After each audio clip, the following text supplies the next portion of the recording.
tenías en silencio. Lo tenía ruteado a monitorizar en vez de...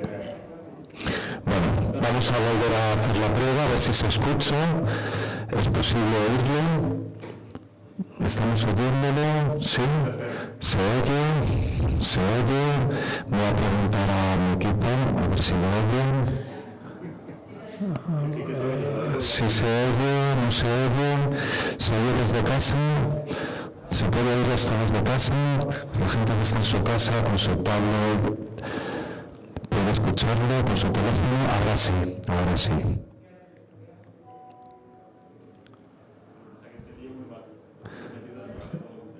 Se oye muy mal. Bueno, la distancia en la que va a hablar el embajador es esta, ¿eh? Es que yo me estaba pegando al micro. A ver. Ah, no, ahora no está conectado. Es que no está conectado. No, no lo está. Ah, sí. Vale, venga. Ahora se tiene que escuchar ahora de esta manera. Claro. Porque si dices que se oía mal, era porque yo estaba pegado al micro, pero el embajador va a hablar en esta distancia, lógicamente. Entonces, ahora se oye mejor. A ver qué me dicen. Sí, que ahora se escucha y se escucha bien. Ay, qué pesados, pero ¿quién se pone a escribir ahora? ¿Se oye? ¿No se oye? No, ahora se escucha bien. Ahora se escucha bien, vale. Se escucha además en el volumen adecuado, bien. Bueno, no, pero que sigo hablando para continuar con la prueba. Venga. Bueno, pues ya empieza. Ya me pongo a hablar yo. Mira, si quieres escuchar.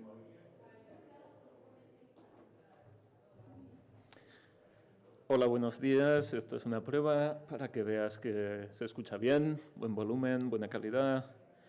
Y no sé, ¿qué te parece? ¿Cómo lo ves? Y es que me corto mucho delante de las cámaras. Hola, sí, sí. 1, 2, 1, 2. Hello, hello. Sí. ¿Se escucha bien? Sí. Pues yo creo que ya estamos. Ya... Sí. Hola, sí, sí, hola. Sí, ahora se oye bien. Sí, ahora está bien. Se oye bien. Ahora el volumen, ahora sí.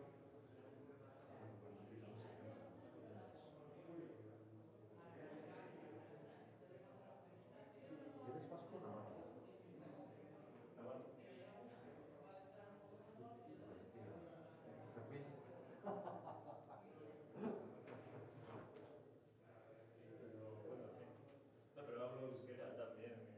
Yo he visto ahí escrito, pensaba que era el nombre de alguien.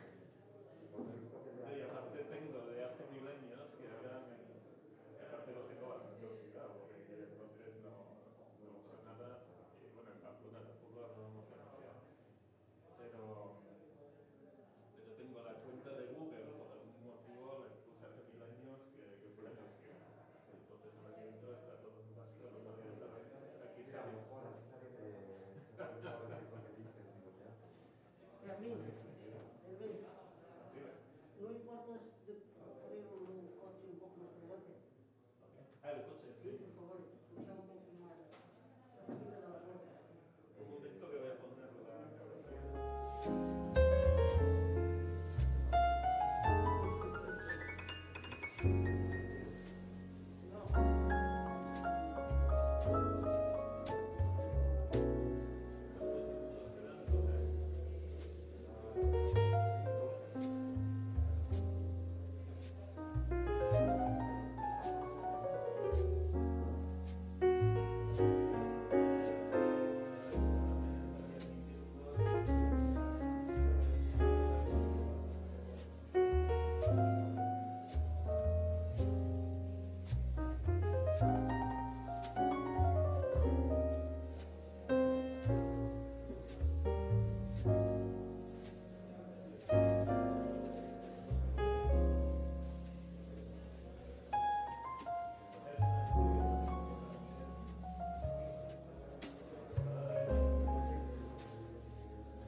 Sentaros, oye. Ahí veis la cuenta atrás.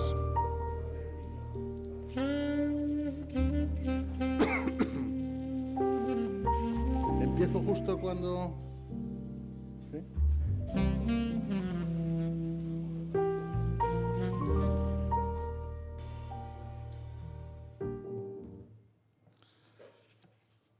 Muy buenos días a todos.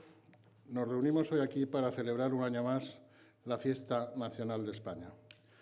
Hubiera querido decir, como siempre, pero es evidente que la situación de la pandemia nos impide congregar, como en otros años, a representantes de nuestra colonia, a la comunidad diplomática en Londres y, en particular, a las naciones iberoamericanas del Caribe con las que compartimos este día y, por supuesto, con nuestros amigos y socios británicos que siempre nos han acompañado. Adaptándonos a las circunstancias vigentes y a la necesidad de mantener un entorno seguro, hemos elaborado un programa de actos para el día de hoy, utilizando las fórmulas híbridas y presenciales y audiovisuales que se están poniendo en práctica estos meses. Me acompañan físicamente hoy aquí, y a ellos quiero agradecer vivamente su presencia, el cónsul general en Londres, los consejeros jefes de las oficinas sectoriales de los departamentos de nuestra Administración que trabajan de manera muy activa en el Reino Unido, y también han venido de fuera el máximo responsable de nuestras Fuerzas Armadas presentes en el Reino Unido, general Salgado Romero, la directora del Instituto Español Vicente Cañada Blanch y el director del Instituto Cervantes. A todos ellos, muchísimas gracias por estar hoy aquí, porque representan a mucha gente que hubiese tenido que venir en circunstancias normales, a miembros de la colonia española en el Reino Unido, con un particular recuerdo y agradecimiento de todos para los trabajadores españoles en el sector de la salud del Reino Unido, a los empleados por cuenta propia y ajena en empresas británicas y españolas, científicos, profesores en colegios y universidades, artistas, deportistas y tantos otros que en todas las ramas de actividad contribuyen a poner rostro y dar prestigio a la presencia de España en este país. A todos ellos quiero dirigir mi saludo más afectuoso en este día de la Fiesta Nacional. La programación de hoy es densa y se ha hecho aquí y en España. Desde esta mañana, todas nuestras embajadas y consulados en el mundo están difundiendo en sus redes sociales una campaña sobre lo que significa España y lo que celebramos este 12 de octubre. Nuestros ciudadanos hablan de nuestros valores: tolerancia, solidaridad, talento, una gran familia y también lo que nos define: arte, esfuerzo, derechos, pluralidad y, de manera muy especial en estos momentos, futuro. Nuestra ministra de Asuntos Exteriores, Arantxa González Laya, nos dirigirá también un mensaje institucional de felicitación a todos los españoles en el extranjero. Aquí en el Reino Unido también hemos querido aportar nuestra contribución a través de los docentes y alumnos del Cañada Blanch, nuestra Cámara de Comercio, la Oficina Cultural y Científica y el Instituto Cervantes. Compatriotas que residen y trabajan en el Reino Unido, en vídeos elaborados por estas instituciones, nos cuentan desde su perspectiva cómo ven este 12 de octubre. Podremos terminar el día siguiendo un programa de música clásica iberoamericana que tendrá lugar en el Teatro Cervantes de Londres. Mi agradecimiento más caluroso a todos los que habéis participado en la elaboración de este programa. Permítame finalmente una breve reflexión sobre las relaciones entre nuestros dos países. España tiene más de 500 años de presencia diplomática en este país y la Fiesta Nacional es una buena ocasión de poner en relieve para subrayar los fortísimos vínculos que nos unen al Reino Unido. Efectivamente, es parte de nuestro trabajo que España sea percibida como un actor importante por la sociedad británica en muchos campos: economía, cultura, ciencia, deporte y otros. En esta línea tenemos que recordar que nunca hasta ahora en todos los años de relaciones había cosechado tal grado de excelencia. Hemos alcanzado sin duda el nivel más alto de densidad e interpenetración de estos 500 años, lo que ha generado altas cotas de bienestar para nuestros dos pueblos. Así se encargó de subrayarlo la visita de Estado de Su Majestad de los Reyes en 2017 y lo atestiguan la importancia cuantitativa y cualitativa en las dos direcciones de nuestros intercambios comerciales, de los flujos de inversión, de presencia cultural y científica, el interés creciente por nuestras lenguas, el turismo y la gastronomía. Sin embargo, desde mi punto de vista, el aspecto más relevante hoy, y es el que quiero subrayar, es poner de manifiesto la importancia que ha adquirido la colonia española residente en este país. Según los últimos datos disponibles, en torno a 250.000 españoles se han acogido ya o se acogerán en breve y, en cualquier caso, antes del 30 de junio del 2021 al nuevo estatuto de asentado para quienes estén en este país antes del 31 de diciembre de este año 2020. Es decir, más de 100.000 españoles de los que en 2017 estaban inscritos en nuestros registros consulares. El número de españoles aquí es ya muy parecido al de ciudadanos británicos que residen de forma permanente en nuestro país y se convierte así, y nos convertimos así, en una de las colonias más importantes de españoles en el mundo. Pienso que estas dos comunidades de españoles en Reino Unido y británicos en España son un activo fundamental de nuestras relaciones bilaterales actuales y futuras. Pues bien, efectivamente, una parte muy importante de esta nueva realidad ha estado basada en un concepto que hoy se ve muy afectado, y me refiero, evidentemente, a la movilidad. Y cuando hablo de movilidad me refiero al libre tránsito y establecimiento de ciudadanos, de empresas, de capitales, de bienes. La movilidad ha producido un efecto multiplicador y beneficioso que ha forjado sociedades interconectadas, dinámicas y sólidas. Esta movilidad se ve hoy en peligro por dos factores de riesgo. El Brexit en primer término. El Reino Unido y España hemos sido grandes beneficiarios de esta gran movilidad por nuestra pertenencia durante 4 décadas al proyecto europeo. Pero esto terminará muy pronto. Para nadie debe ser un secreto que el Brexit pondrá fin a partir del 31 de diciembre próximo, es decir, de 2020, a la libertad de circulación. A partir del 1 de enero regirán las nuevas normas sobre extranjería. En estas semanas nos encontramos en la etapa final de la negociación sobre el marco contractual que deberá regir la relación futura entre la Unión Europea y el Reino Unido a partir del 1 de enero. España siempre ha apostado a favor de un acuerdo y que este acuerdo sea lo más ambicioso posible en beneficio de nuestros ciudadanos y de nuestras empresas. Esperemos que así sea. El segundo factor es la pandemia del coronavirus, que además de sus terribles efectos desde el punto de vista de la salud, ha supuesto un golpe muy fuerte para el empleo, para la economía y de manera muy evidente para el turismo y el transporte entre nuestros dos países. Se calcula que más de 45 millones de personas viajaron el año pasado entre España y el Reino Unido, una parte muy importante como turistas, pero también como residentes permanentes o temporales en nuestros respectivos países, como estudiantes, viajes de negocios en gran medida ligados a nuestras inversiones. Creo que recuperar este factor de movilidad es la gran tarea pendiente que nos queda para los próximos meses.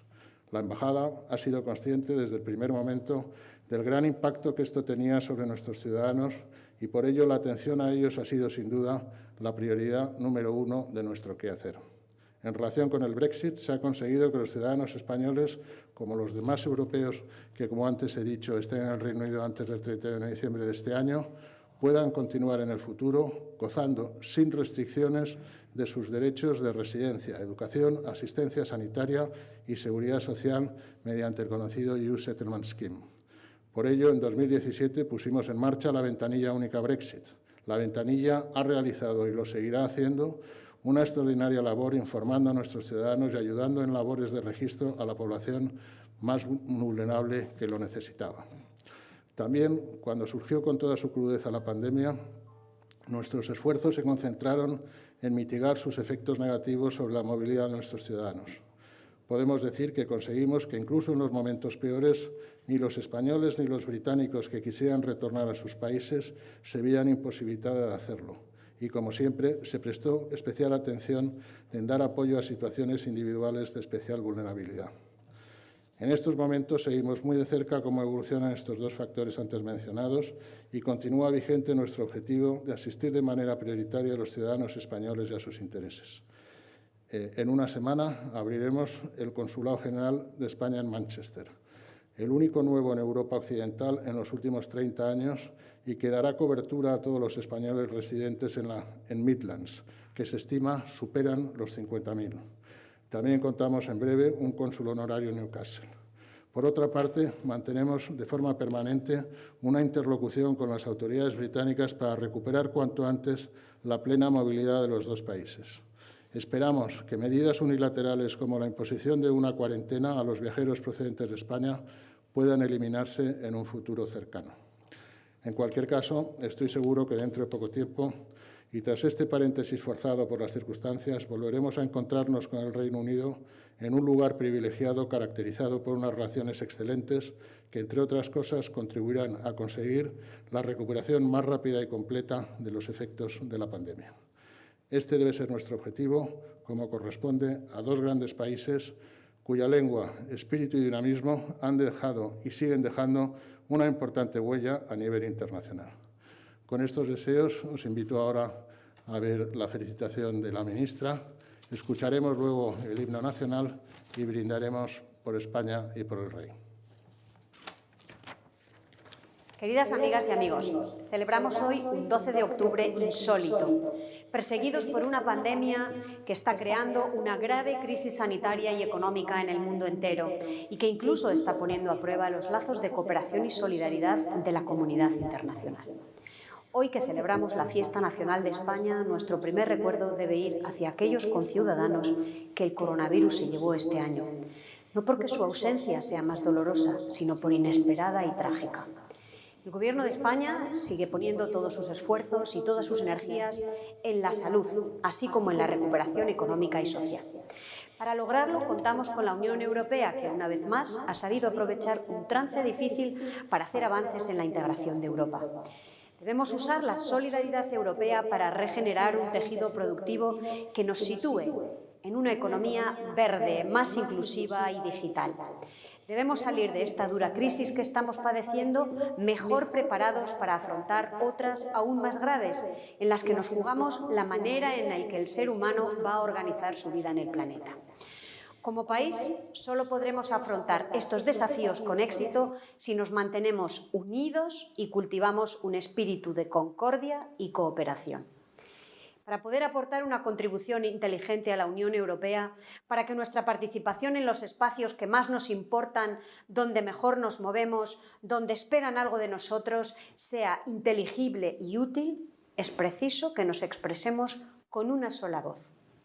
Que seamos capaces de trasladar un mensaje alentador y coherente, que nos proyectemos como un actor constructivo en el tablero mundial. Hoy, 12 de octubre, debemos recordar y celebrar que somos España, un país unido en torno a una historia común y en torno a una Constitución que es un pacto de convivencia, un contrato donde se estipulan las reglas por las que organizamos nuestra vida colectiva. Todos debemos respetar esta Constitución. Todos la hemos debatido y acordado y todos juntos podremos cambiarla cuando decidamos que un nuevo pacto es necesario para que nuestra familia siga caminando unida en la diversidad. Y hoy, día de la Fiesta Nacional de España, en que el discurso de la ministra de Asuntos Exteriores va dirigido a los 2 millones de españoles y españolas que viven fuera de nuestras fronteras, quiero agradeceros vuestra labor, allí donde estéis y cualquiera que sea vuestra circunstancia. Aseguraros que España no se olvida de vosotros, y pediros que no os olvidéis tampoco de España y de vuestra condición de españoles, porque la vida que llevéis va, incluso sin pretenderlo, dando testimonio de lo que somos como ente colectivo. Quiero enviaros un saludo fraterno de unidad y concordia que alcance a todos los que lleváis por el ancho mundo la representación de las tierras y los pueblos de España. Gracias y feliz 12 de octubre. Eskerrik asko, grazas, gracias.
Señores, viva España y viva el rey.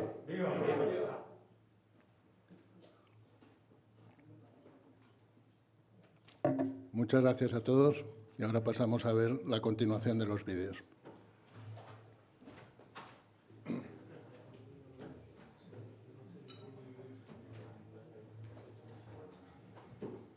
Thank you for joining me in today's lecture, organized by the Spanish Embassy in London. I'm Natalia Muñoz-Rojas, the Enriqueta Harris Frankfurt Curatorial Assistant at the Wallace Collection.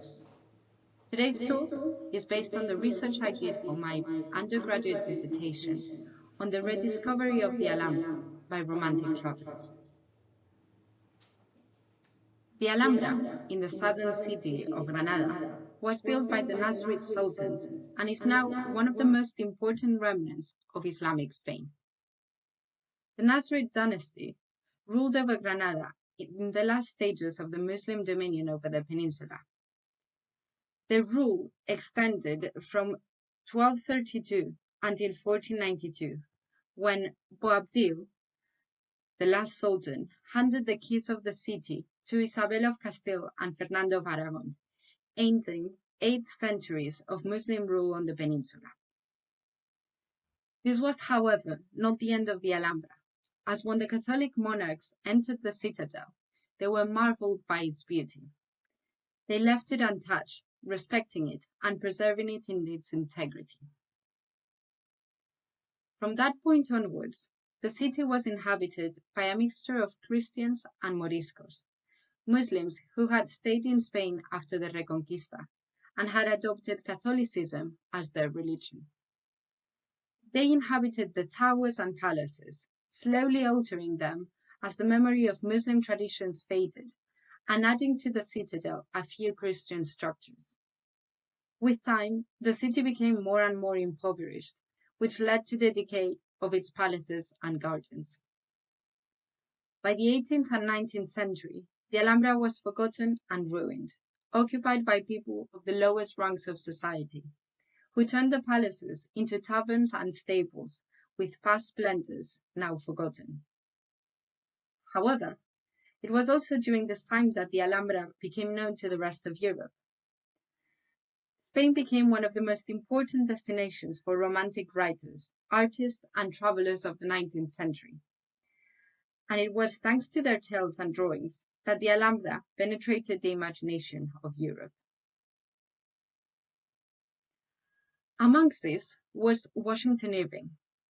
He was the first to travel to Granada and to share his experience, for which he has been given the title of the first Hispanist and the restorer of the Alhambra's value. He was the first to give life to the palaces once again, imagining how they were inhabited and describing the luxuries that could have filled them. Irving shaped the way that the spaces of the Alhambra are perceived, influencing in the naming of constructions and halls, and on the stories associated with them, to the point where Francisco Indurain Hernández argues it is impossible to visualize the Palatine City without thinking of Washington Irving. So today, I would like to revisit the topic of my BA dissertation, exploring how Washington Irving's tales of the Alhambra might have shaped the way we imagine the palaces to have been inhabited, focusing on only one of the chapters, the one dedicated to the Palace of the Court of Lions. Built during the reign of Muhammad V, the Nasrid Palace surrounds the famous Fountain of Lions, after which it is named. The beauty of the palace made it the subject of Washington Irving's most detailed description, and caused him to revisit the space numerous times in the course of his tales of the Palatine City.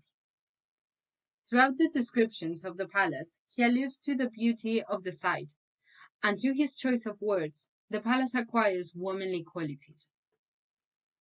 Through this means, and the description of the palace as a distinctly feminine site, he invites the reader to exert his own fancy and imagine beautiful women wandering through the alcoves and the courtyards. Irving's words did not fall on deaf ears. The numerous artists who visited the Alhambra after him often depict the Palace of the Court of Lions as a characteristically feminine space. And if one were to read through the multiple tourist guides written about the Alhambra, all of them place the harem in this court.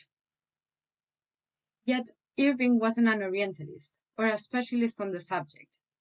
The associations he made with the palace and the feminine connotations he gave to it seem to have been purely intuitive, which in turn raises the question, why does the palace give this impression? The Palace of the Court of Lions has an open plan structure with all rooms facing inwards.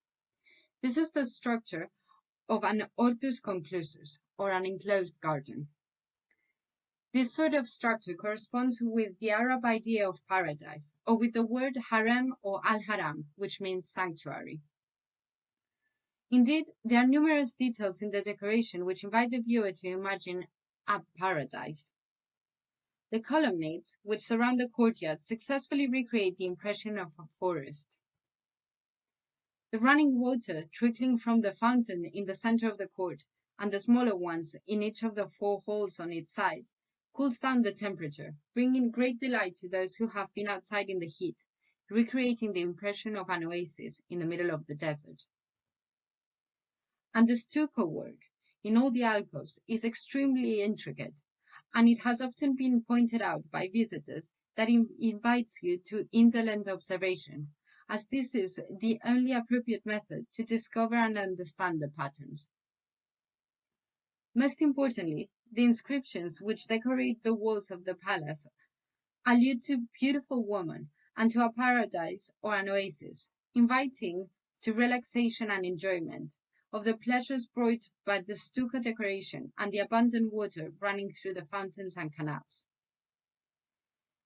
These are iconographic inscriptions, which may have been chosen to enhance certain aspects of the building or create specific connotations around it, which might not have been noticed at first sight.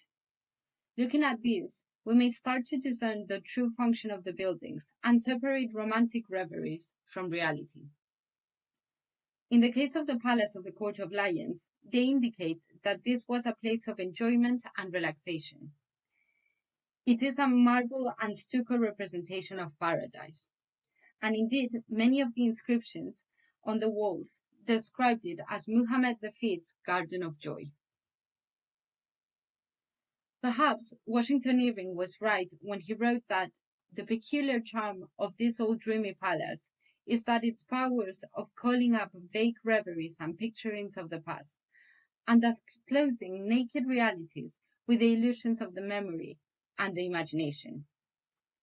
The sensuality of the shapes, with sinuous profiles and changing contours that transform as the sun shines across them, and the water that flows in and out of the halls, unifying the spaces, creates a sensual whole. This was a place of enjoyment and relaxation, a private space designed to bring pleasure and divertisement to its inhabitants. Perhaps it is the abstract nature of the Alhambra decorations which allows the different interpretations of their function, but whichever one this might be, it is often one which alludes to the decadent luxuries of Spain's Muslim past. It is therefore not surprising that Washington Irving was inspired with such reveries of beauty and pleasure, and compelled to visualize dark-eyed beauties walking through the colonnade, since that is indeed what the palace was intended for. That our view of the Alhambra may forever be marked by the 19th century visitors is perhaps hard to avoid too. As you have seen from the presentation, it is easy to visualize the palaces only through their eyes. This is indeed the true beauty of the Alhambra. Its stucco walls, colored tiles, and fountains have the power to recall images of the past. Hello, my name is Rocío Martínez Núñez, and I'm a principal investigator in the Department of Infectious Diseases at King's College London. And what I'm going to present to you is part of the work that I've been doing to increase diagnostics capacity in the UK and Spain. So our objective was to increase diagnostics. And our labs, before the pandemic hit, looked a little bit like this picture. We have plenty of reagents and plenty of equipment. However, what we found ourselves during the pandemic was a little bit like what happened in supermarkets. we did not have enough reagents, we did not have enough equipment, and therefore it was impossible to cope with the demand for tests. Therefore, we needed a solution that was fast and something that allowed us to increase diagnostics capacity. We needed something that was available immediately, that was cost effective, that was universal, so that many labs could use it. So how do we increase diagnostics capacity? Using automatization and also creating new protocols for detection of SARS-CoV-2. With regards to robotics, we needed something that was available then, that we could afford, and also that was flexible and usable by different users. And this is why we opted to go for a company called OpenTrons, because these robots are open software and hardware, and therefore are customizable to the needs of every single lab. And also because they do not require a set protocol, the user programs them to do the protocols that are ongoing in the lab, and therefore they would be used by many different labs. The timeline, the calendar that I've been showing, is actually the timeline that it took us to bring the first 4 systems in Spain. So we started a group to basically gather our expertise and time on the 17th of March. And in April the 3rd is when the first 4 installations landed in Madrid, to go 2 to Barcelona and 2 to stay in Madrid. And the keys to this was coordination and compartmentalization of the task. We had an incredible team. We had really, really good communication, and each one of us took a task. We had to coordinate between different countries. The company is based in New York. I'm based in the UK. The rest of the team is based in Spain, and the robots are made in China. We had a lot of communication between us, and every time there was a problem, we simply saw it as an issue as to how to solve it, rather than a wall that we couldn't climb. So this led to the first 4 installations to be set in on the 3rd of April. And given the repercussions of these robots, we ended up bringing another 14 installations that are now in many places all around Spain. And this results in around 1 million tests per month extra. With regards to the new pipelines, we have been developing this in KILSET Partners, which is an academic health sciences center, and encompasses St. Thomas's Hospital, King's College Hospital, as well as Guy's Hospital and infectious diseases. And what we did was essentially create a new lab called the June Almeida Lab in honor of the first virology that discovered coronavirus. And she was actually employed in St. Thomas's Hospital. So here you see a very simplified flowchart of how CoV-2 is diagnosed. We first always need to inactivate the virus because the samples are potentially infectious. We then need to extract the genetic material of the virus, which we then need to detect. So what we have been developing in the June Almeida Lab is protocols of heat inactivation.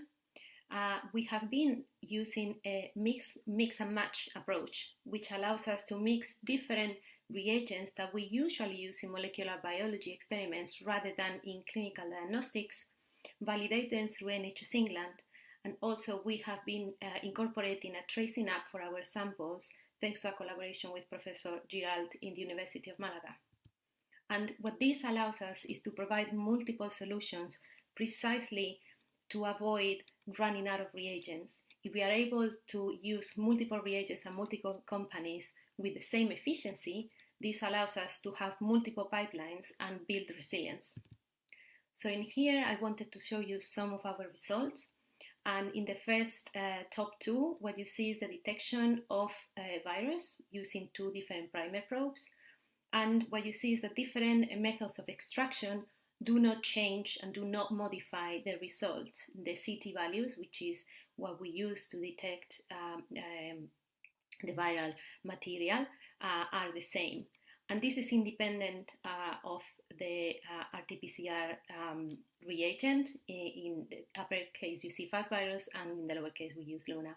And the detection was similar amongst the samples. We also use different one-step qPCR master mixes from the 3 different companies. And what you see here is a graph where we assessed multiple donors. And as you see, the values of the PCRs did not change when using one master mix or another. The other thing that we wanted to investigate was if the primer probes combinations, the reagents we use to actually detect the virus, are equally efficient. And our first experiments told us that if we could use either the probes for the N gene or RDRP, were equally efficient. However, when we started using samples that had much lower viral loads, which means higher CTs, because you need to amplify more to be able to see it, what we saw is that the red dots, the RDRP gene, disappeared. So actually, it was the detection of N that allowed us to see samples that had very low viral loads, and we also assessed how heat could interfere with this process, and we saw that there was no variation in our qPCR results. We also investigated if other kits could observe the same, and in here you have some results where you see in blue the detection of N and in green the detection of ORF1b, and actually for previously classified negative samples, the detection of N allowed us to be able to see virus where other platforms had deemed those samples negative. And in here, I just wanted to show you this graph because it really shows that detecting N using different reagents is very, very comparable. So it's not a question of the N reagents that we were using different reagents renders the same result. And also we use different plate formats. And this is really important because usually in clinical diagnostics, we use 96 well formats, but in the lab, what we are using is 384 well plates, which allows us to assess 384 samples at the same time, saving a lot of time and reagents per extraction. The next thing that we need to understand is if these samples that have very low viral loads that we are able to detect with N are still infectious. And the last thing that I wanted to show you was that we have incorporated in our protocols heat inactivation, which we have seen, as you see on the left graph, that warming up samples at 70 degrees for half an hour, that does not modify the results of the PCRs. And on the right graph, you see very similar data using both positive and negative samples. So this is really important because this allows essentially to diagnose SARS-CoV-2 in labs that do not have Cat3 facilities, and essentially allows us to expand diagnostics in many, many different settings. So at the moment in the June Almeida lab, what we are doing is develop new protocols using our homebrew and homemade reagents. We are also evaluating saliva for testing because it's a much easier material to use than and avoids the nasopharyngeal swabs. And we are also working on new novel methodologies, including LAMP, including LAMPOR.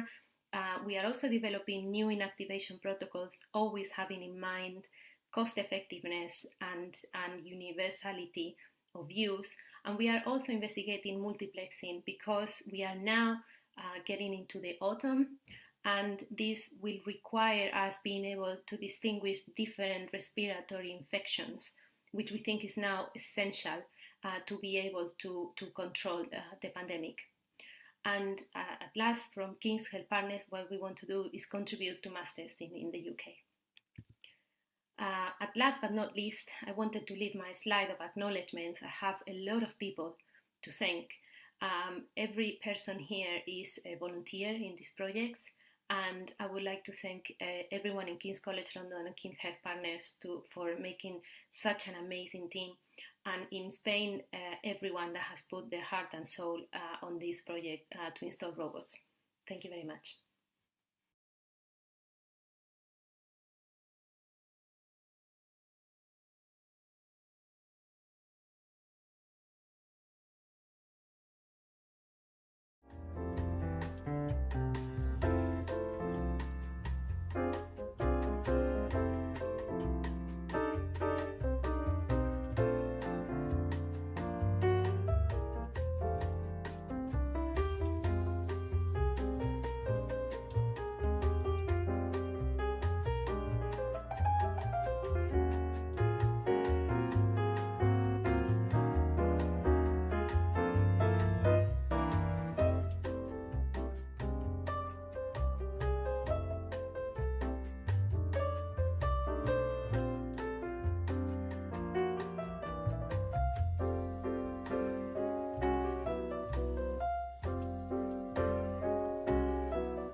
I'm José Antonio Carrillo de la Plata. I'm professor of the analysis of non-linear partial differential equations at the University of Oxford. And we are here at Queen's College, where I usually meet my students and I do research in this area. I'm going to explain you several examples of partial differential equations, and I will try to convey the use of these tools in the sciences, in particular in physics and engineering, and in life sciences, where they find lots of applications. A differential equation is just the mathematical way in which we can write the relation between different magnitudes. The basic differential equation that we can say is position divided by time equals velocity. But normally we write it in mathematics in a continuous way. We assume that we have a path followed by a particle, which is a continuous movement, let's say along this path in time, and we call that the position at each time of the particle. And then to write the continuous version of it, we just say that the rate of change in time of the position is equal to the velocity. In order to write that in a precise way, we say the derivative of x with respect to time equals to velocity.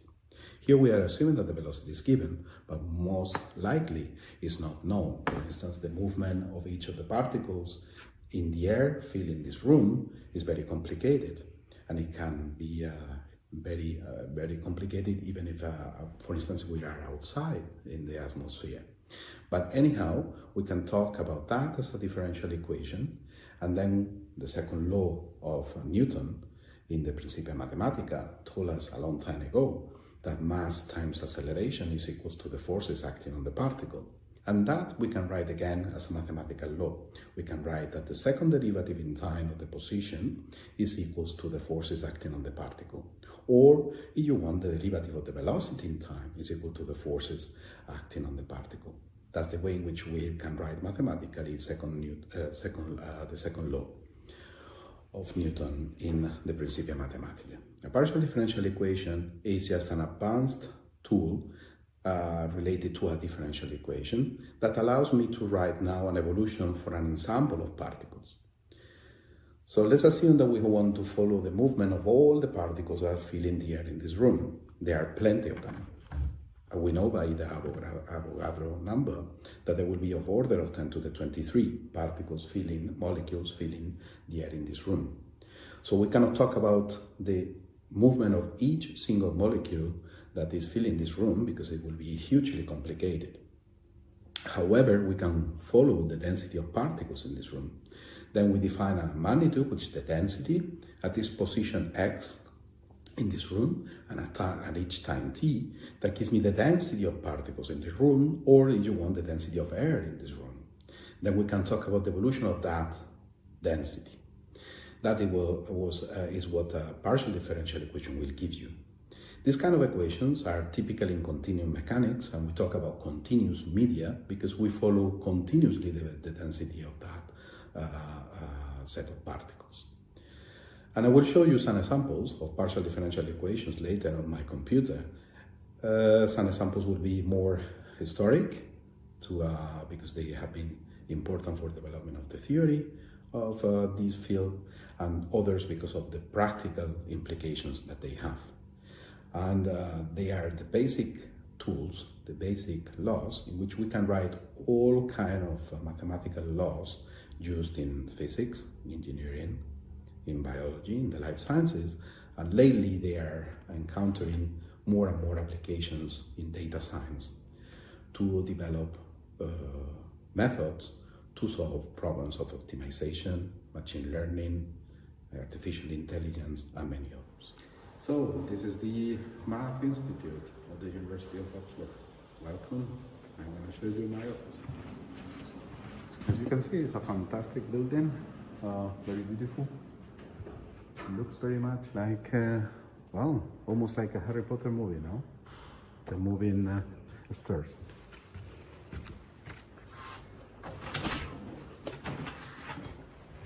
Okay, please come in. Let me then explain you what is a basic partial differential equation. Let me start with differential equations. Probably the most well-known example of a differential equation comes from Newton's second law, written in the Principia Mathematica centuries ago. So what it says, the Newton's law? So it says that if you know the forces acting on a particle, you can write the movement of that particle by writing the relation that m times the acceleration is equal to the forces acting on the particle. So this means that if I have a path which I start from some location x naught, and this particle adjusts to those forces, I know the movement at each time of that particle that I denote by x of t, finding the solution of this differential equation. Why this is an equation? Because this x dot dot, what it means is the second derivative. This means the second derivative of x with respect to time. So the rate of change of the velocity in time, which is the acceleration, times the constant, which is given by the mass, is equal to the forces. By finding the location x of t, we are solving the differential equation and then finding the movement of the particles. Let me give you an example using numerical simulations of differential and partial differential equations. This is an example of a system of differential equations in which we are following the position and the velocity of a system of m particles, which are interacting through these different parameters and potentials. And they resemble Newton's like equation in the sense that they are based on giving you the acceleration of each of the particles. So this is a model that appears in collective behavior of individuals in which you want to obtain what is called the long time asymptotics of the system of particles, so meaning the behavior when time goes on of the system. And here I'm going to give you two examples of the behavior that you can expect. So here the arrows are the velocities of the particles, the little circles here are the positions of the particles, and you will see very quickly in this simulation here that the particles will arrive to a consensus in velocity, meaning that the velocity of all the particles, the arrows, becomes the same, and they are just then moving translationally in this direction. You don't see the movement of the particles because we center the simulation on the center of the particles, on the center of mass of the particles, so then you don't see really the real movement that is indicated by the arrows. Here in the simulation, it seems that all the time that I've been talking, there is no any kind of order of or some kind of typical behavior. It seems that they are just moving randomly around that location, like I don't know, like flies around certain location. But you will see that after a while, some behavior appears, and a kind of rotating behavior around certain center point becomes dominant, and you get this kind of behavior that we usually refer as the milling profile. So, in general, in differential equations, in system of differential equations, we are interested in explaining some of these behaviors and the generic behaviors that are stable, that appear naturally in the evolution of the system. Let me then show you another example of what is a partial differential equation. As I said before, I'm going to show you an example of what is a partial differential equation and what is the use of them by numerical simulations. Here I have a system of partial differential equations which comes from mathematical biology, in which U and V represents a density of cells. Let's say U is the one that here is pigmented in red, V is the one that is pigmented in green, and here I'm going to show you an experiment of what is called differential addition. You see the size of the arrows here, they represent how strong are the forces between the different type of cells.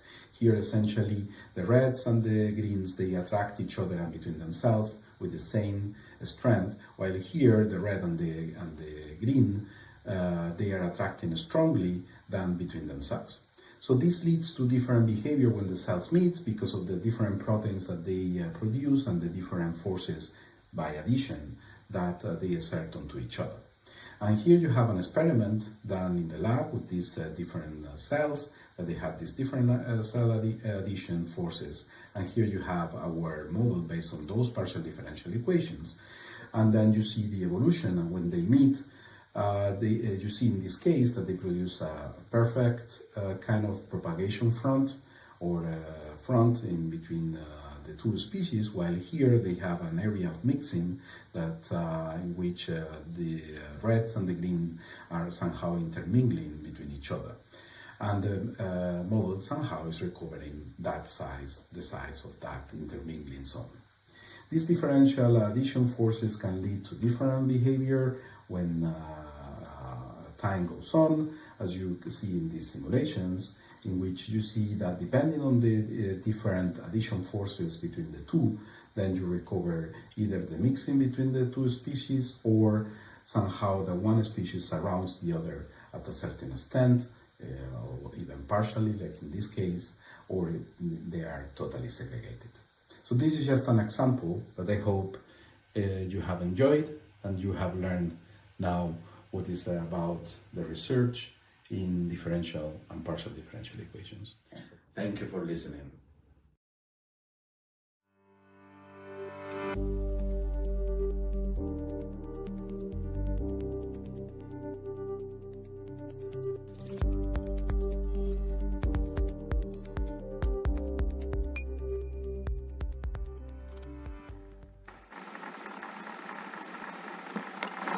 First of all, I would like to thank the Spanish Embassy for giving me the opportunity to give you this talk. Today I'm gonna give you a brief overview about vaccine development against malaria, and also I will briefly talk about our latest results at the Jenner Institute at the University of Oxford. I am David Pulido Gómez. So let's start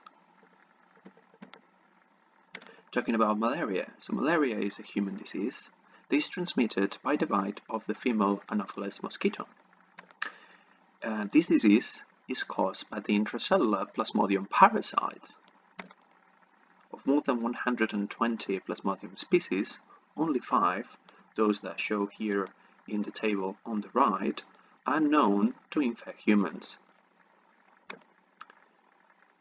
Of these different species, the deadliest of them all is Plasmodium falciparum. Plasmodium falciparum has a complex life cycle. It has two hosts, the mosquito and also the human, and in the human it has two different stages, the liver stage and the blood stage.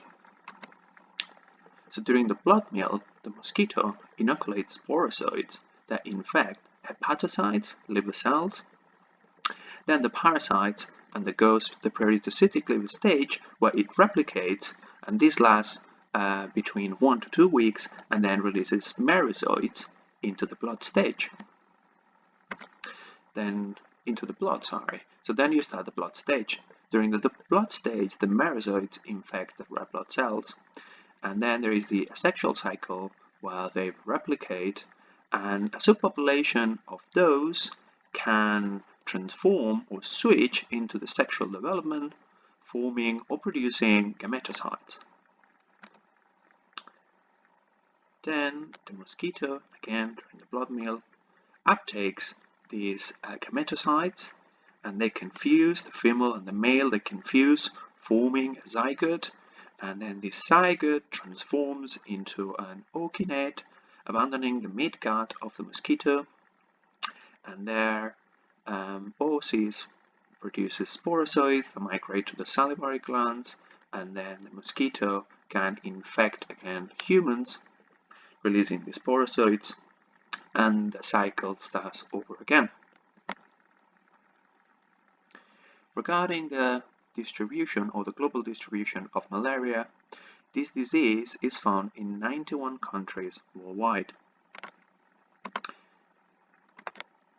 Here I show a map where you can see the annual global incidence. Darker color means a higher presence of the malaria disease, and lighter colors implies less of an incidence. As you can see, malaria is widespread in the equator, from America to Asia. In 2018, the World Health Organization reported an estimated of 228 million cases of malaria just in that year, of which 213 and 93% occurred in Africa. Globally, every year is estimated to be more than 400,000 deaths. 85% of those deaths occurred in Africa and India. Sadly, 67% of those deaths are estimated to be in children under the age of 5. Malaria kills a child under the age of 5 every 2 minutes. Among the other people that are at risk of severe malaria are pregnant women, immunocompromised patients, and travelers.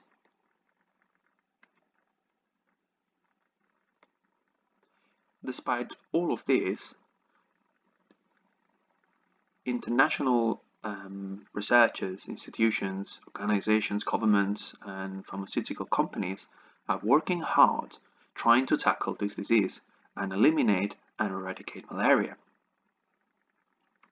And if so, then the graphs I show you here from 2000 until 2015, both cases, as I show in the left, they're decreasing over time as well as deaths.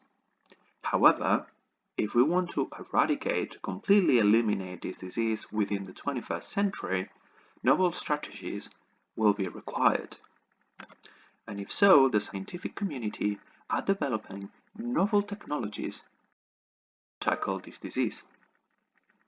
These promising novel technologies that are emerging include new diagnostics and medicines, especially those trying to tackle the resistance of the parasite, as well as vector control, new insecticides and chemicals for the nets or for spraying walls in houses, as well as passive immunization therapies such as monoclonal antibodies.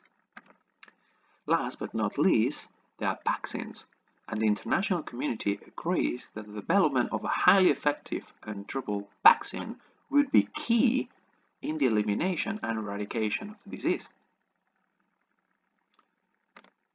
But what about vaccines on malaria? To date, only one malaria vaccine has been successfully developed. This one is RTSS. In 2015, RTSS with the adjuvant AS01 vaccine was approved by the European Medicine Agency for the prevention of Plasmodium falciparum in young children.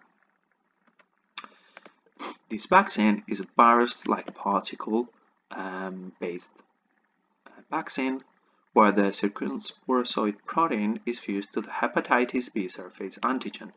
You have the circumsporozoid protein and hepatitis B that forms a virus-like particle. Results from the phase 3 trials in Africa show that 3 doses given over 18 months provided a 46% protection from clinical malaria in children aged 5 to 17 months, with the 4th booster dose given at 20 months providing 36% protection over 4 years. This vaccine exhibits moderate to low efficacy, partly due to the high antigenic variation. So if we really want to eradicate malaria, we'll have to improve our current vaccines, and the Malaria Vaccine Technology Roadmap to 2030 calls to develop a next generation of vaccines to achieve 75% efficacy or more over 2 years against Plasmodium falciparum or Plasmodium vivax. So we need to develop novel vaccines, and the international community has not been idle about this subject. So lots of different research have been developed over the last 20 years, developing novel vaccines that target the different stages of the cycle of Plasmodium falciparum or Plasmodium vivax. I would like to give you an overview of the different vaccines that they are currently in clinical trials, have been tested in humans. So here I show a list of them that they tackle different stages, and I will explain them briefly in a second. So the first one of these strategies is similar to the vaccine RTSS that I just explained. They inhibit the sporozoids to infect the hepatocytes in the liver. Another strategy to develop vaccines mediate T cells in order to kill the infected hepatocytes, and you have these different vaccines that they aim to do that. Another strategy in the blood stage they elicit antibodies that they block the merozoite, the parasite, to infect or enter the red blood cells, preventing the malaria clinical symptoms. Other type of malarias, they're targeted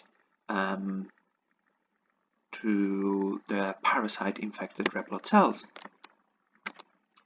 And then, finally, we have malaria vaccines aimed to the mosquito stages, aiming to block the transmission of the parasites from the mosquito back into humans. I would like to briefly talk today about our efforts at the Jenner Institute in generating novel blood stage vaccines. These aim to reduce the sexual replication rate and hence protecting the vaccinee against severe disease. For more than 20 years, it's been very difficult to find a vaccine in the blood stage to block the merozoite, here on the left, to infect the erythrocyte. And that has been proven a challenge because there are many different proteins at the surface of the merozoite that interact with receptors in the erythrocyte. On top of this complexity, another difficulty is that these different proteins are highly polymorphic and also they are redundant. If you tackle one, the parasite is able to use another one to infect the red blood cell. And it was until 2011 that the first highly conserved target was discovered. And this one was susceptible to vaccine-induced broadly neutralizing polyclonal antibodies. And this antigen is Rh5. Rh5 molecule on the parasite interact with the pathogen receptor, also known as CD147, at the surface of the erythrocyte. Rh5 protection based vaccine has been shown in animal models. Rh5 vaccines are able to protect mouse, rats, rabbits, and non-human primates. For the first time, a blood stage vaccine has shown in the first in-human Rh5 clinical trial a significant delay of the disease. This is great news, but however, we need to continue improving the current vaccine. In 2014, it was reported the Rh5 bound to pathogen structure and also neutralizing maps that reveal where the protective epitopes were, and by precision immunology we could modify the antigen, making it focusing towards these protective epitopes. Also, thermostabilization, introducing point mutations, performed a thermostable molecule, making it a better vaccine.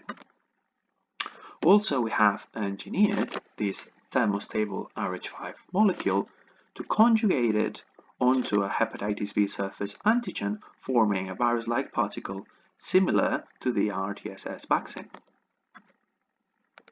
Our Rh5 virus-like particle-based vaccine has shown an improve of 5 to 10-fold in animal models. And we're producing this vaccine to GMP standards and planning to evaluate the Rh5 VLP-based vaccine in the clinic next year. I would like to thank all the members of the group, past and present, as well as our collaborators, our funders, and thank you for listening.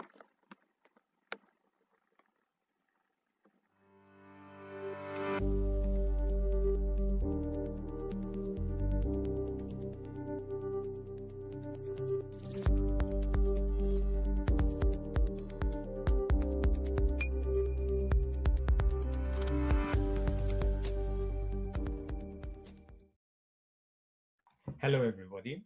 I'm Afonso Jaramillo. I'm a professor at the University of Warwick, and I work on synthetic biology. The University of Warwick is located in the center of the UK, very close to the birthplace of Shakespeare, and it's ranked among the top UK universities. So the goal of our lab is to design some smart biological molecules to be used in therapy to cure diseases. Okay, so we want to create a new generation of these therapeutics that are able to differentiate between one target and the other, and very specifically. Okay, so if we can have this single cell specificity, then we'll be able to not only kill antibiotic-resistant bacteria, but also parasites that, like the plasmodium of producing the malaria disease, which is killing most people in the world. And we could also use it even to produce antimicrobials that can just target cancer cells and not normal cells. Okay, so what you will avoid any secondary effects. Or even you could just target senescent cells. These are cells that are aging and are older than other cells. And then that makes a whole tissue older. If you kill those, then the newborns occupy their place, and then the average age decreases. Okay, so then there is a lot of opportunities and a lot of applications if we are able to design an antimicrobial that is able to kill very specific cells, organism specific and antimicrobial. So, but then how are we doing that? We are doing that by using an automation of this design. So normally this by the name automation is used with computers and also with robots, and then people may get the misled that our automation is just using the computer to help us to design. Like you can use computers to help to design a car or to design some other things. Or you use a word processor to help you to write a manuscript. So then all this formatting is done automatically by the word processor. It's helping you. Yes, this is not with what we do. The equivalent would be that you tell the computer and to your word processor, please write me a book or manuscript about some subject, and I'll go to the beach, and then you do it for me.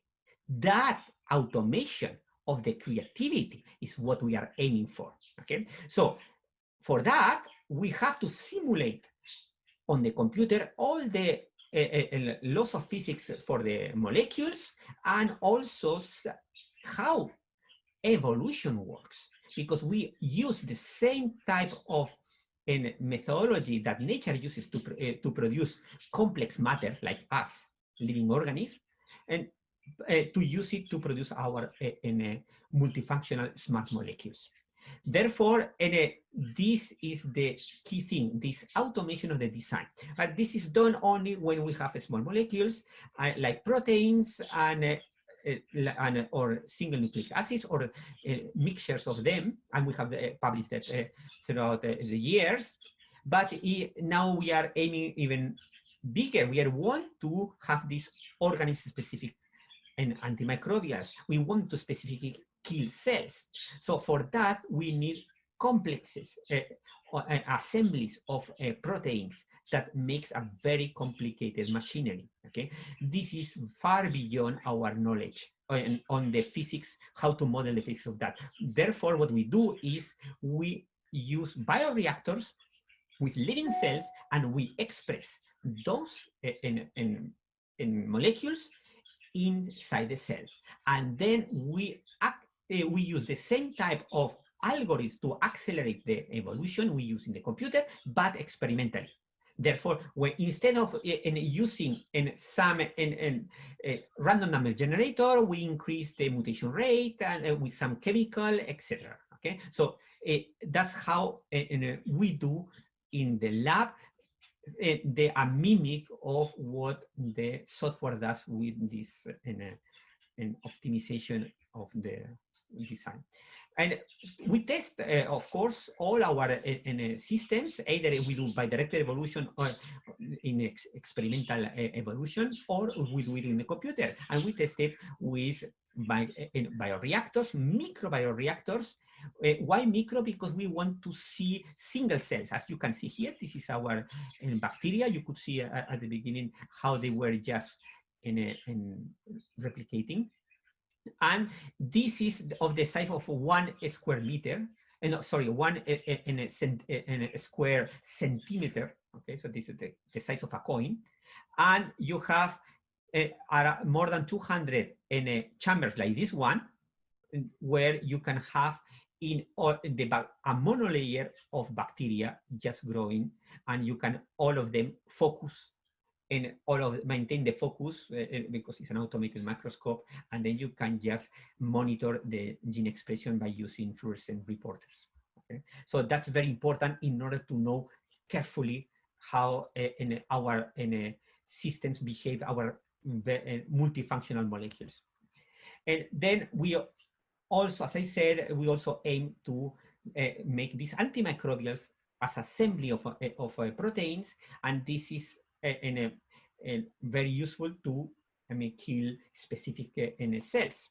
So what we have done is to create a strategy where from the genome sequence of the cell we want to kill, we can know all the molecules that are around this pathogen, and then we don't need to culture the pathogen. We can use our methodology in order to create the antimicrobial that is going to kill the pathogen.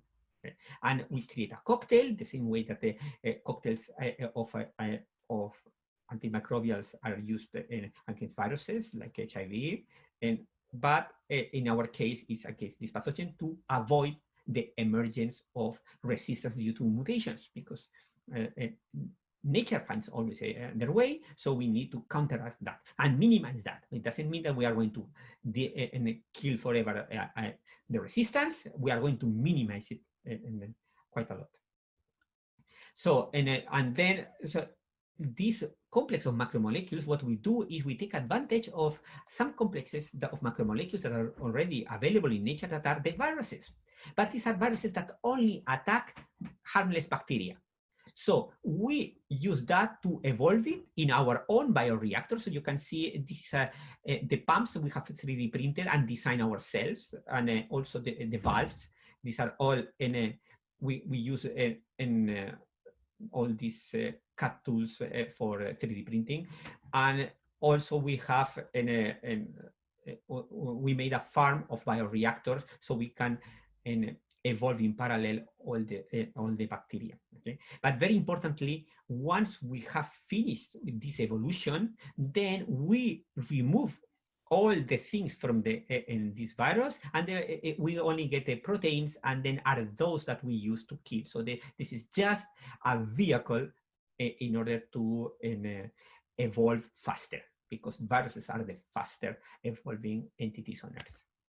Okay, so then finally, we are also aiming to create even more complex systems, more smarter molecules, but these are smarter cells. Can we make bacteria to be a little bit more intelligent? How much intelligent? Imagine that we can make bacteria able to play board games.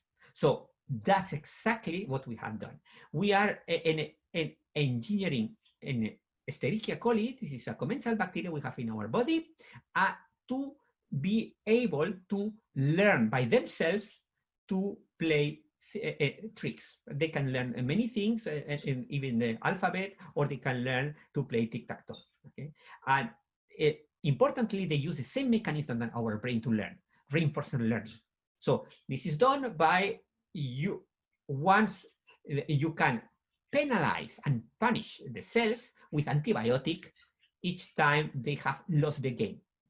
But you don't tell what was the wrong thing. It can be any of the moves that led to lose the game. Okay, and that is the key of reinforcement learning. Okay, so then they figure out, okay, and how we do that? We do that by mimicking neural networks, but with genetics and in bacteria. So let me just thank all my group you see here, and especially all of you for your attention. Thank you.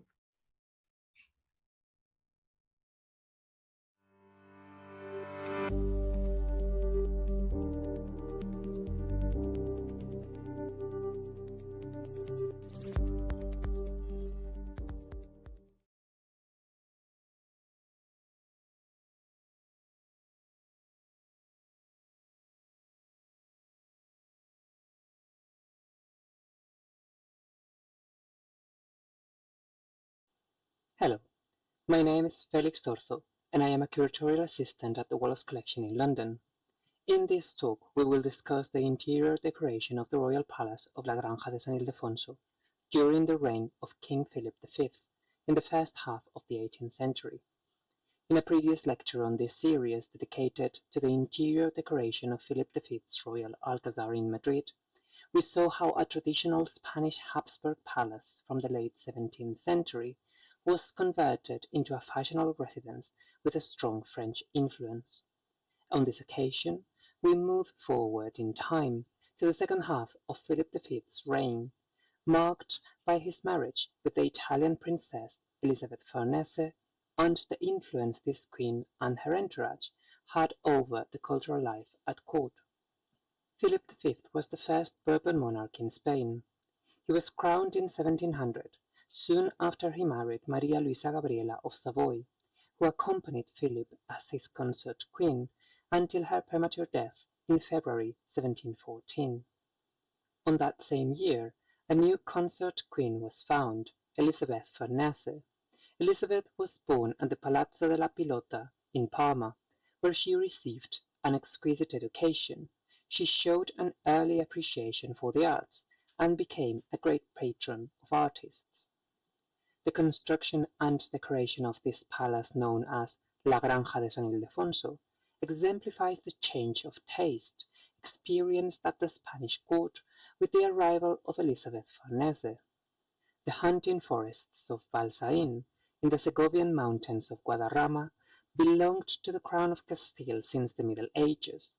In 1477, the Catholic monarchs gave the existent sanctuary dedicated to Saint Ildefonsus to a community of Hieronymite monks, who transformed the space in a country house and farm, while the forests surrounding this property continued to be used by the royal family. Philip V, who fell in love with the place, bought the small property back from the monks with the intention of using it as a place in which to retire from royal duties after abdicating in favor of his son Louis I in 1724. The construction of a palace was linked to the development of its surrounding parkland into lavish gardens in the French taste, designed by René Carrillo. The aim was to create a modest palace following Spanish traditions. The king's architect Teodoro Ardemans created a square building with 2 levels around a courtyard and square towers surmounted by spires on each corner. Only the shape of a rectangular chapel protruded the square plan of the building. Its interior decoration was not of excessive luxury.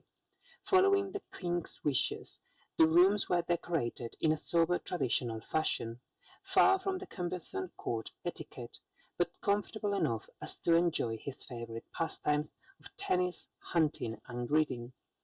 The interiors followed the Castilian tradition of whitewashed walls, with tiles from Talavera on floors and dados for the royal apartment. The effect was probably not dissimilar to the interiors of the Royal Alcazar or El Escorial. The ceilings were vaulted, and the mouldings on wooden doors and windows were finished in gold leaf. Tapestries covered the plain white walls of the principal rooms. Most of them were produced at the recently founded Royal Manufactory of Santa Barbara, although some were reused from the royal collections and some others were bought from aristocratic collections. In 1721, René Carrillo was asked to supply maps for the royal bedroom. The drawings served to organize the disposition of tapestries, which were used to cover walls during the cold winter and were substituted by paintings during the warm summer months. The rooms were situated on the first floor, facing the garden. They consisted of a bedroom connected to a private oratory, a traditional pairing inherited from the Habsburg etiquette that, through the 18th century, would be replaced by the combination of bedroom and boudoir. The monarch's bedroom was rectangular in shape, with two doors that led to a balcony from which they could enjoy the views of the garden. Opposite the windows, at the centre of the wall, was a four-poster bed, or lit à l'impériale, covered with bed hangings. The next room was accessed through an inner side door. Garlia's third drawing shows the oratory. It had an altar attached to the wall, opposite the window that opened towards the garden. The chimney was on the opposite wall coming from the bedroom. Two service doors opened on either side of the chimney. This room must have been quiet and private, more so than the actual bedroom, since its entrance didn't align with the bedroom's door towards the antechambers, but was situated on the inner side. This unusual asymmetry was inherited from the existing Hieronymite building, which modification was kept to a minimum in order to speed up the construction works. La Granja allowed the royal couple the possibility of creating new interiors on a blank canvas. Their wish was to furnish the rooms exclusively with newly made furniture, but time and money were short, and it was decided to cherry-pick some objects from the royal collections. The most renowned group of furniture and decorative arts objects by that time in Madrid was that of the Grand Dauphin, an ensemble that included furniture, bronzes, gems, and vessels that had belonged to Philip V's father. Among other pieces, the king received 3 beds à l'impériale, a novelty in the Spanish royal collections, with their canopies above the bed. All 3 beds were accompanied by matching sets of seating furniture.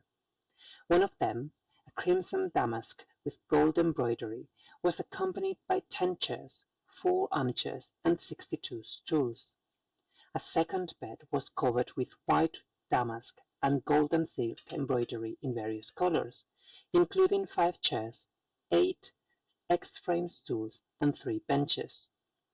The seating furniture in these 2 sets had baluster-shaped legs in carved gilt wood, characteristic of the Louis XIV style that dominated the previous century. They were probably not dissimilar to the armchair represented in Rigaud's portrait of Philip V, dated 1701, and painted before the young king's departure to Spain. These pieces, possibly already considered old-fashioned by the time they were sent to Madrid in 1716, still retained the aura of grandeur and dignity that was appropriate for a king's dwelling. The marquetry furniture sent to Madrid formed a far smaller group. It included a novelty in the Spanish royal collections, pieces covered in a combination of ebony, brass, and tortoiseshell, known as bull marquetry, after the renowned cabinet maker André Charles Bull. Among this furniture, a console table with 2 drawers, 2 coffers on stands, and 5 candle stands, similar to the one shown in the image and belonging to the Wallace collection. 2 splendid chests of drawers veneered with floral marquetry were also sent to La Granja. These 2 pieces are the only known surviving furniture from the Grand Dauphin's inheritance. They now take pride of place at the reception room in the Zarzuela Palace, the official residence of the current Spanish monarchs. The beautiful marquetry combines realistic flowers, birds, and butterflies with heraldic elements such as dolphins and interlaced elves. Predominantly of square shape, these chests of drawers have been dated around 1700 and 1715 and have been attributed to Aubertin Gaudron, cabinet maker of Louis XIV. Completing the ensemble, there were French cloaks and bronzes, such as these after the famous sculptoric group known as the Farnese Bull. With the unexpected death of Louis I in 1724, only 7 months after becoming king, Philip V returned to the throne, much to his regret. For the Palace of La Granja, this meant that it ceased to be the permanent residence of Philip V and Elizabeth Farnese, who moved back to the Royal Alcazar in Madrid, and this palace became their summer residence. To be able to house the whole court during the summer months, the Italian architect Andrea Procaccini proposed an extension and refurbishment that lasted 10 years, from 1724 until his death in 1734. Procaccini brought from Italy other artists that would help him in various disciplines: Sempronio Subissati in architecture, Domenico Maria Sani in paintings and furniture, as well as other Italian carpenters and gilders. Procaccini added 2 protruding wings on either side of the palace entrance that created a U-shaped courtyard known as Patio de Coches or Carriages Court. A similar solution was conceived for the other side of the palace in the Patio de la Herradura. The detailed ornamentation of this playful architecture blurs the boundaries between indoors and outdoors, an appropriate approach for a summer palace surrounded by magnificent fountains and gardens. It is around this courtyard, towards the garden, that the new royal apartments were installed, freeing the center of the palace for spaces of representation. New console tables were commissioned for the decoration of these rooms. Made of carved and gilt wood with a jasper top, they follow French examples such as the furniture inherited from the Grand Dauphin. Since the use of the palace was restricted to the summer months, the use of thick tapestries to cover the walls was discarded, and paintings on canvas were chosen instead. They were mounted on simple gilt frames, and hung tightly from the dado to the cornice in the Italian manner. Gilding was also employed in door and window frames, door handles and keyholes. Procaccini died at La Granja in 1734, and the works continued under the supervision of the Queen's confidant, the Marquis Annibale Scotti. In 1735, Filippo Juvarra arrived in Spain. His first intervention at La Granja was to finalize one of Procaccini's projects, a long gallery that occupied a whole new wing. However, Juvarra projected a newly designed gallery with a more prominent political meaning. This was known as the Salón de las Empresas del Rey, or Hall of the King's Ventures, where Philip V was compared to Alexander the Great through paintings and decorations. Works started in 1742, but they were not finished by 1746, year of Philip V's death. The only surviving element of this gallery is a design by Giacomo Bonavia for the stucco decoration of the vaulted ceiling, dated 1745. In an exuberant Rococo manner, Bonavia divided the immense space into 3 central medallions that would have received fresco decorations. Military trophies populate the design in allusion to the theme proposed by Juvarra. Before his death in 1736, Juvarra also projected the facade towards the garden, finished by Sacchetti, and inside the palace, their Majesty's bedroom, known as the lacquer room. Situated almost at the end of the first floor enfilade, this space responded to the Queen's desire to have a room decorated with lacquer panels. Juvarra had experience designing a similar room, the magnificent Gabinetto Cinese at the Palazzo Reale in Turin.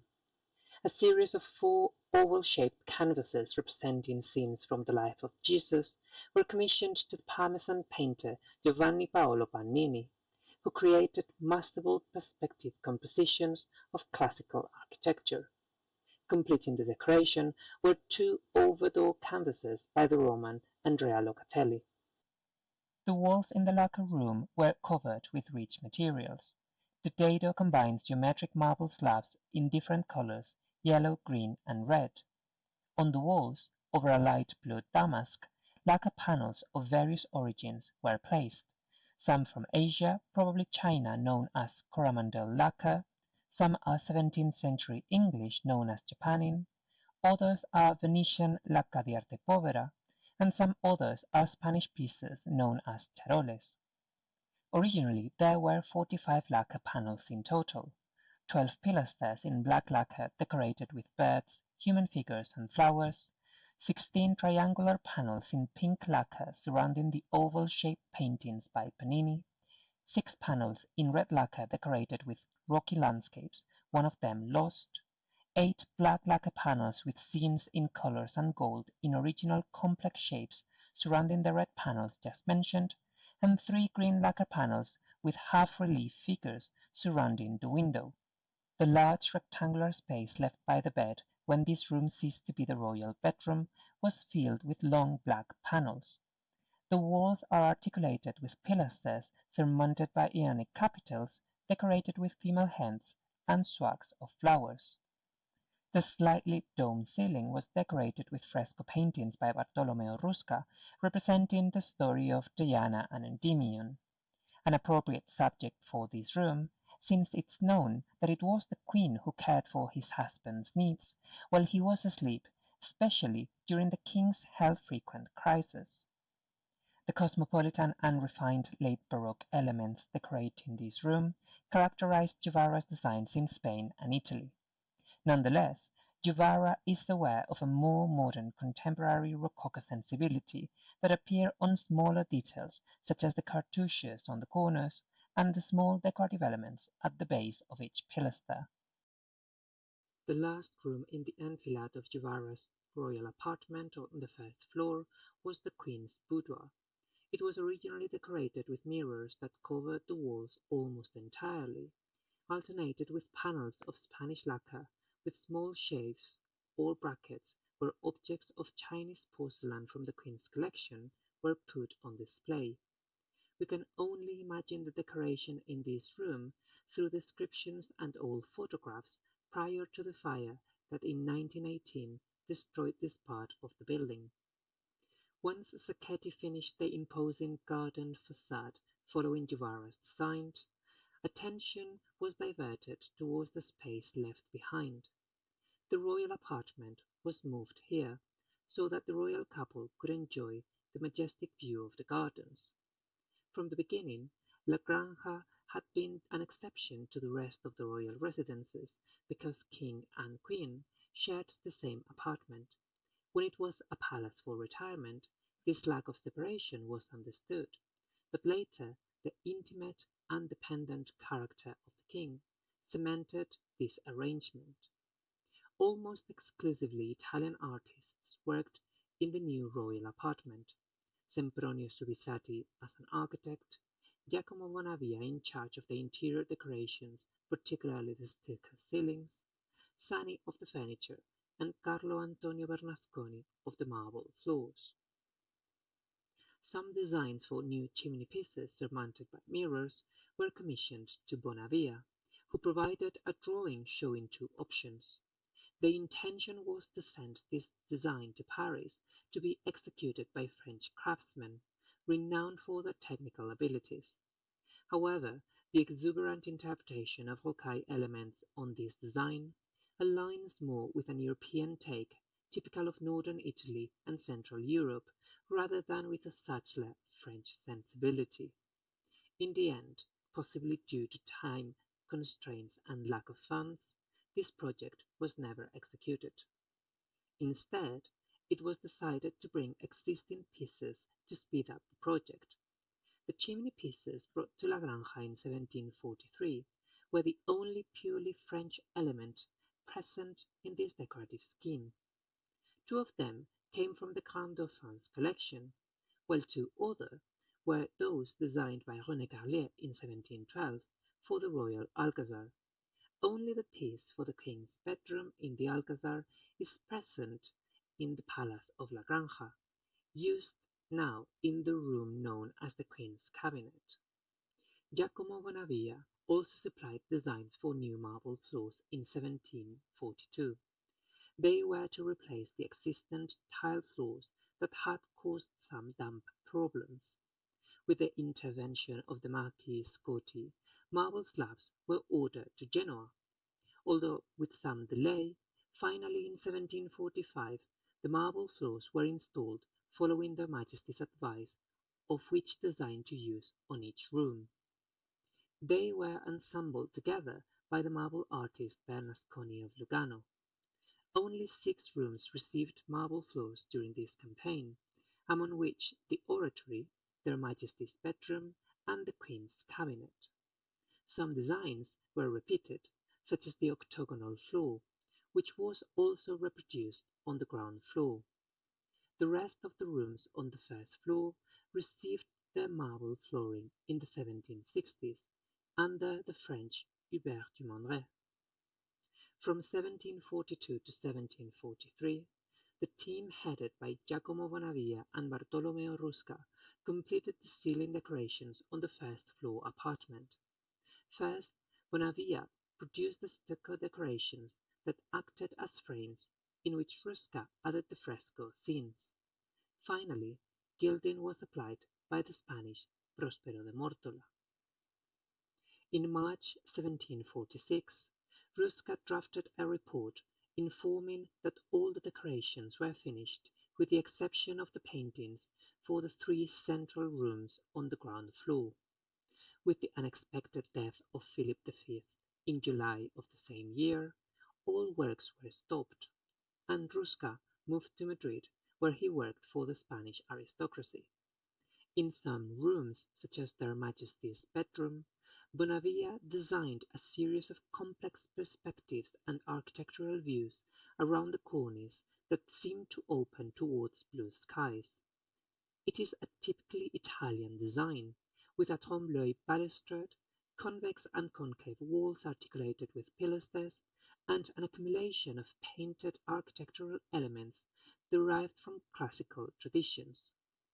At the center, Rusca depicted the marriage of Cupid and Psyche, an allegory of the heavenly union formed by the royal couple. On the ground floor, Bonavia created a series of rooms in enfilade towards the garden, where it was possible to display the outstanding collection of sculptures acquired by Philip V in 1724 from the heir of Queen Christina of Sweden, in addition to that acquired from the Duchess of Alba. Directly underneath Their Majesty's bedroom was the fountain room, where Bonavia gives free rein to his Rococo designs, inspired by Parisian Rococo residences from the 1730s, although in a more voluptuous fashion. These new rooms were populated by new pieces of furniture that follow French and Italian traditions. There was a great variety of seating furniture that, in addition to chairs, armchairs, stools, and bergères, included the chairs, daybeds, and benches. These sets were either bought from Paris, such as the pieces from the Grand Dauphin, or made at La Granja's royal workshop by Spanish craftsmen in the French taste. 24 Japan chairs with cane seats imported from England, as well as Spanish copies known as charoles, were inventoried mostly in the rooms associated to the Queen's private use. Unfortunately, none of these pieces have been identified. The Genoese Bartolomeo Steccone created a series of console tables for La Granja, possibly after designs by Guevara. They included 2 console tables with figures representing Europe and America that formed a group with 2 similar ones decorated with flower garlands, a second group decorated with chimeras, and a third series of 8 console tables with lions' heads above the legs. These pieces in carved and gilt wood follow the Italian tradition of the mid-18th century. They were all originally covered with jasper slabs, later replaced by marble tops. Another console table of rectangular outline and baluster-shaped legs has been attributed to Guevara. This decorated with an imposing seashell at the front and a flower garland, also of a marked Italian Baroque character, following 17th century examples. Completing the decoration were lamps, bronzes, clocks, and porcelain objects that populated the console tables and chimney pieces on the first floor apartments. The Queen was a true collector. In her inventory are listed more than 50 18th century Chinese covered vases, known as tibores, in various sizes and colors, but predominantly of the green and pink families. They were placed on wooden carved and gilt stands along the rooms on either side of the chimney pieces. This piece, produced in China during the Qing dynasty on the first half of the 18th century, belongs to the famille Rose. Its outline echoes the bomber shapes that were favored in chest of drawers and console tables during the first half of the century. Each of its sides shows an elongated oval reserve decorated with scenes where peonies, chrysanthemums, and cherry blossom serve as support to pheasants and swallows. Framing the reserves, small pink tea flowers are combined with butterflies, and the lid is surmounted by a gilded lion made in papier-mâché. Overall, the decoration of this vase mirrors that of the vaulted ceilings in which complicated shapes of stucco frame allegorical scenes. The Queen also collected blanc de chine pieces such as this faux dog, contemporary to the vase.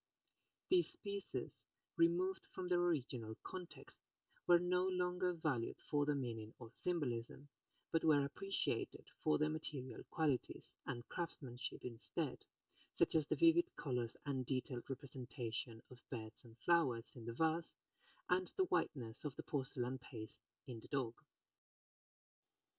Philip V loved this place so much that he decided to be buried here, breaking with the centuries-long tradition of royal burials at El Escorial. When Elizabeth died in 1766, she was reunited with her husband. The memory of this remarkable royal couple is forever linked to the palace of La Granja de San Ildefonso.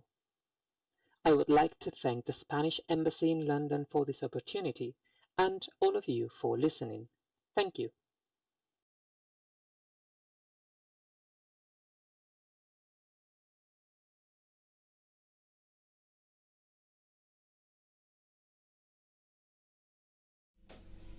Thank